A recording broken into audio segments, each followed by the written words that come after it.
according to Archbishop Paul, it's very good to have dialogue with the government. I'm glad to hear that in order to have peace, in order for the people to express more freely their faith, dialogue is very important, right? Yes, I think it's very, that's true, because the Archbishop, the former Archbishop, Monsignor Paul Nguyễn Văn Bình, is died. At that time, he had very good dialogue with government. For example, I finished my study in Major Seminary in 1982, and after that I went to work in a camp, in a farm. In the north of the city for 1 year, and after that I figured in the list of candidates for priesthood to be ordained, and 8 years after 8 years I was ordained thanks to 80th anniversary of our Archbishop Paul Nguyễn Văn Bình. At that time the government accepted 2 seminarians to be ordained as the gift for him. As the birthday, so gift.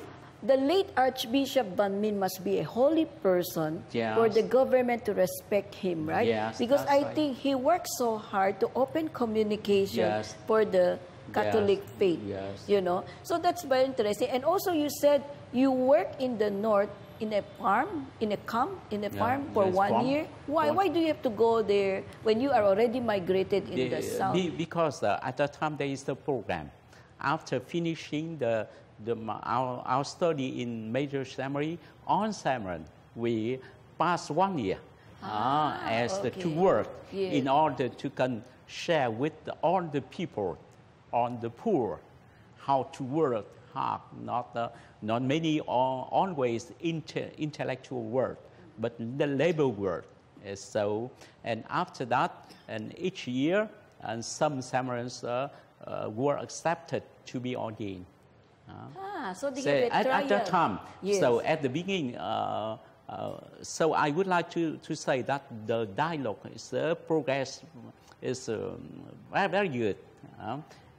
Little by little, the dialogue between the church and the government, between the Archbishop Paul Nguyễn Văn Bình and the local authority, and so the situation is more open.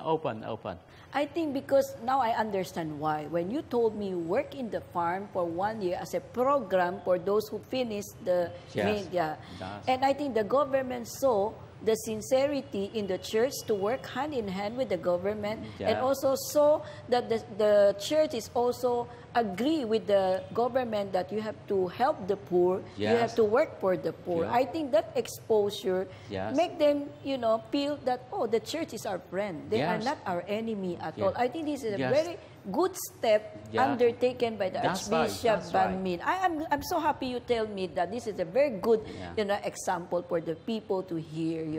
So after that, when you come back from Paris, you were assigned in the St. Joseph Seminary, right? And your name is Joseph. So Joseph plays a very important role to the priest, So you become also the spiritual director, right? So, and it's all talk in Vatican, even in Asia. Everybody's talking about vocation.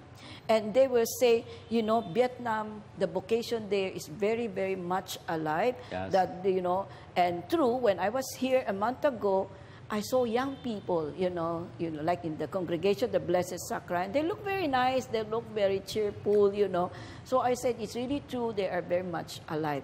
So in your case, as a spiritual director, because since the vocation is very much alive, first, I would like to know, Father Joseph, based on your experience as how many years as spiritual director? 8 years? Or 13 years. 13 years.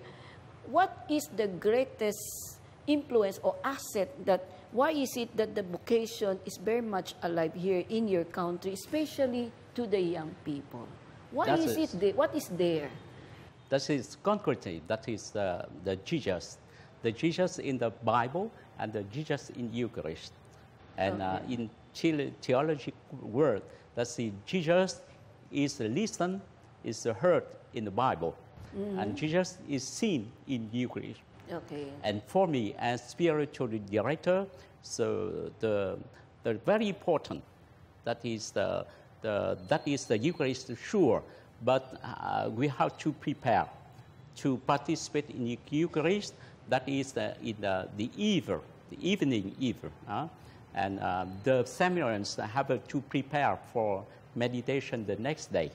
So with the daily gospel of the next day, after the night prayer on the seminary, together to listen to the daily gospel the next day, and each of seminarian have to prepare for the meditation next morning, and half an hour before Mass we have personal meditation.